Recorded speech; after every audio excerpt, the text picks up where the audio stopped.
got a phone call from my dad, who at the time was working in Texas. At this point, COVID was raging in other parts of the US, but hadn't really reached St. Louis yet, which is where I am. He was concerned that there was an uptick of cases in the area where he was working and didn't know what to do. Should he come home? Should he ask his, management if he could come back? And just in that conversation with him, I was thrown right into a conversation I had had with a coworker about a man about my dad's age that had been in and suddenly contracted COVID and was gone within 48 hours. I just had this moment of seeing that situation laid over my father's face.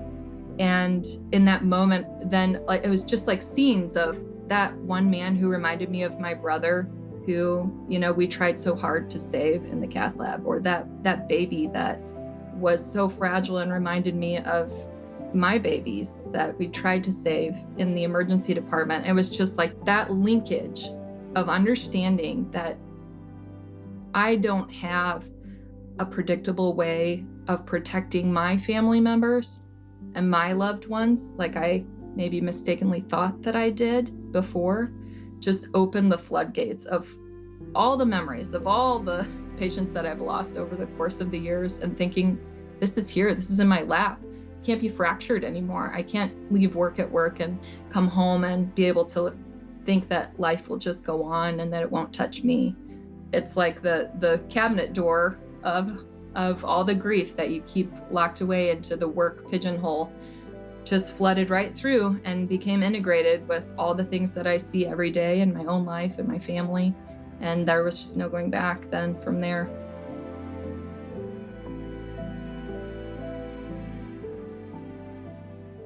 Welcome to A Nurse First, a podcast from Sigma Nursing. This is Ariella Teater, telling her own Nurse First story.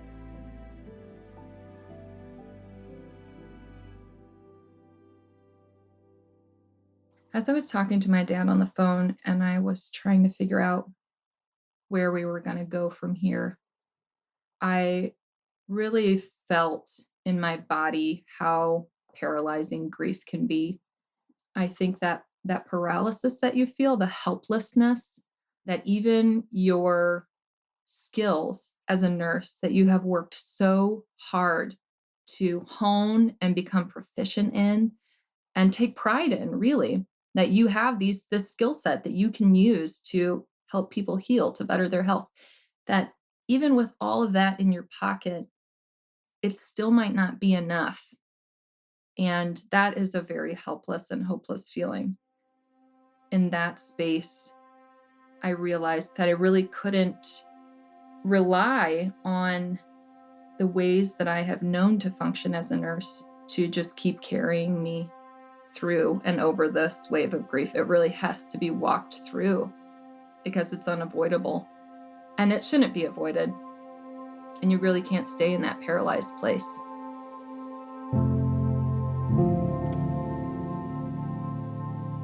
I am a registered nurse and am currently in school for my PhD in nursing. And I currently work as a clinical outcomes manager for SLU Care Physician Group in St. Louis. In my experience in nursing, nurses are not necessarily taught to grieve in one way or another, but the implicit expectation of nursing is that we have to move forward. So having space as a nurse in the moment to grieve, to work through, process, lament unfortunate, bad, terrible circumstances that you come into contact with is really not available. And I think even though it's not explicitly said, you're not supposed to grieve as a nurse, or you're supposed to compartmentalize, implicitly, there isn't room provided intentionally for the grieving of nurses.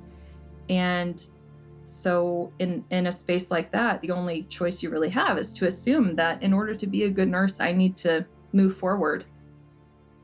I need to be able to take this bad experience or this moment of grief from losing a patient and put it somewhere where I may or may not touch base with it later. When there is just a constant onslaught of loss and grief, and it's oppositional to how you define yourself. So nurses really define ourselves as healers. We're there to heal, we're there to comfort, we're there to nurture and care. And when you are constantly in a place where all that you are putting in is still not enough, it's really hard to push that then to the back of your mind and continue on and go home and still feel like you have contributed what it is you wanted to contribute. Learning a new definition of how to deal with grief and being willing to open those memories in my mind and let them trickle down into being processed in trusted people that I talk to, being felt in my body, because grief is something that you feel in your body. And being able to accept that not as weakness, but as appropriate to dignify the experience that I've had and the experiences that the people and the patients that have come into contact with have had. Ariella has lost count of how many souls she's witnessed depart. Some she fought for, some just needed comfort against the inevitable. Their stories aren't things she often talks about. But in this moment, on the phone with her dad, Ariella made a sudden choice. She needed to truly honor each individual that she had loved and lost in this life by allowing herself to finally feel her grief for them, starting with one night in the emergency room. I remember with great clarity, I was working nights at the time in an emergency department, and I was heavily pregnant, which was hard to navigate, working nights in an emergency department. In the middle of the night, we had about a 6-month-old baby came in, and he had unfortunately suffered an accident in the night in his sleep environment and was not breathing. And his family were recent immigrants from an Eastern country. In the melee of trying to resuscitate this baby, we really did our best to try to connect them to an interpreter to help them understand what was going on, to get some background from them. In the crazy of the moment, they just had nobody that they could easily identify as someone who could help bridge this gap of communication. I mean, can you imagine anything more just viscerally painful and trapping and helpless than being a mother in a foreign country where you have no idea how to speak the language, you don't know the culture, you don't know the way that you are supposed to be in this place, and your baby is not breathing. When you've been in the emergency department for a long time, you already know when certain patients come through the door that this is going to be largely for the family, the efforts that we're going to make here, because we're not getting this baby or this individual back. But you still try. When we were done and I had to disconnect this baby from everything and wrap him up and give him to his mother, and at that point, we had found some interpretation via translator phone, which is just the worst way that you can possibly ever tell a mother that her baby is dead. And I don't think she even had a choice about whether or not to display her grief everywhere. You just, at some point, you lose your ability to care about what anyone else is thinking, and you're just there in that moment. And to compound the grief of being told that your baby is dead was this act of having to leave her baby there. She couldn't take her baby with her and continue to grieve and continue to mourn. She's in this emergency department trauma room that is just so cold, and just there's trash strewn everywhere from our efforts, and talk about chaos. And she's just gonna leave her poor little baby there and walk away. So one of the things that she asked for is just that we wouldn't leave him there alone. So Our staff, they just took the time out of their shift, and it was really busy, to go in and sit with that baby and hold him even though he was dead. And I think that really speaks to what nursing is, that even though that mother couldn't see us there, we were still there. We were gonna do for her what she could not do for herself and dignify that baby's life.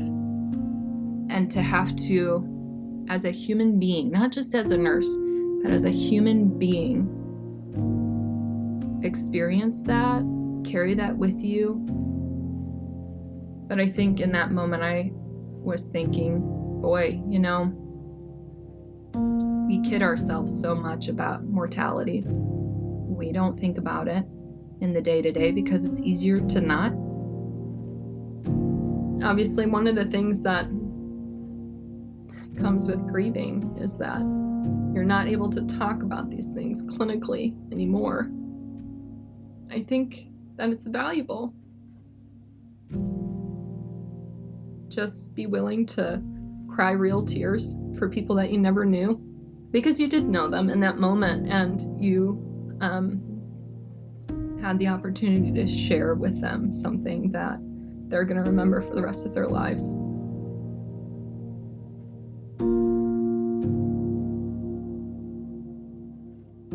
As you tell this story, I can feel your grief breaking down the dam you've built to protect yourself from all the loss you encounter. What have you learned from your embrace of grief? And what can new nurses, seasoned nurses, and nurse educators take away from that?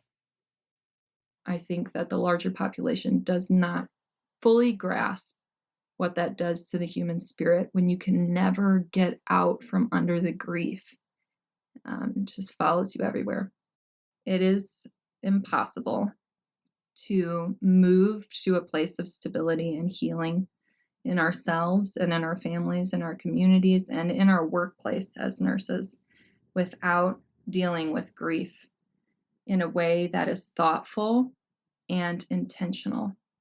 We cannot just wait for it to happen to us, to get to the point where we can't ignore it anymore, because then it just overwhelms you and you burn out. Nurses especially need to be very intentional about addressing their grief at this point. From my own experience, as much as we try to fill our time with the busy of life, sometimes we use that as a way to avoid thinking the big thoughts that are sitting there. We need to reframe grief as a valuable part of our lives. In grieving, we're not only dignifying and honoring those that we grieve, whether it's our patients or family members, we're also honoring ourselves and the capacity that we have that we often neglect to hold negative feelings along with the positive ones, and to understand that the more we listen to the grief, it heals, and it also gives us a better understanding of the joy too. You sometimes find yourself in a place where you're not really able to enjoy anything because you've spent so much time trying to keep the grief at bay that you really aren't free to move forward.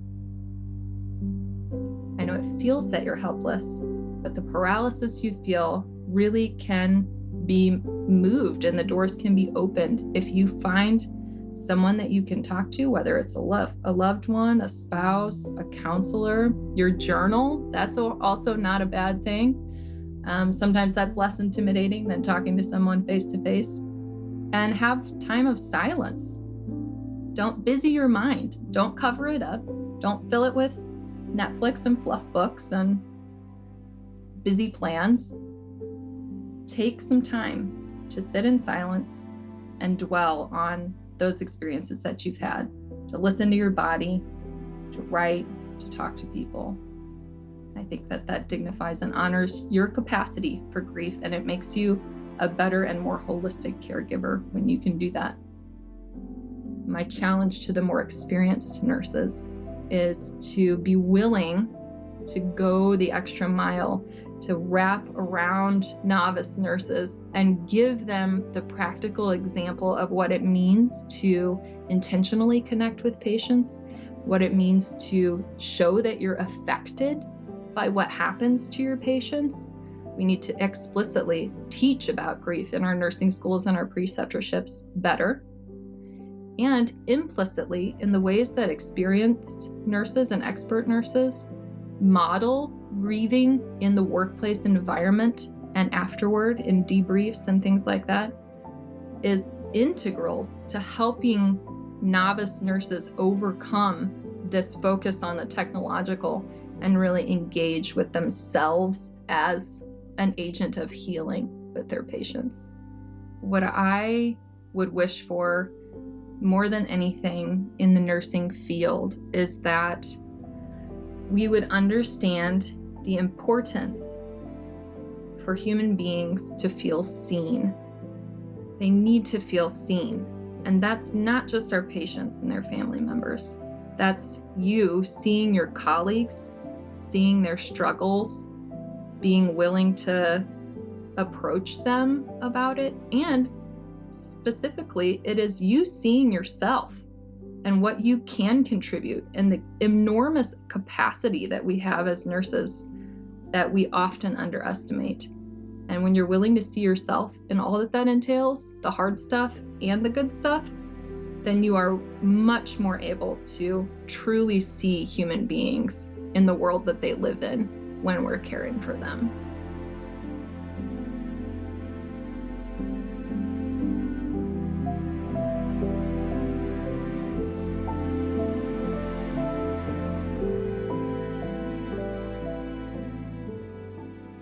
Thank you for listening to A Nurse First from Sigma. If you loved this episode, do us a favor and subscribe, rate, and leave us a review. It is very much appreciated.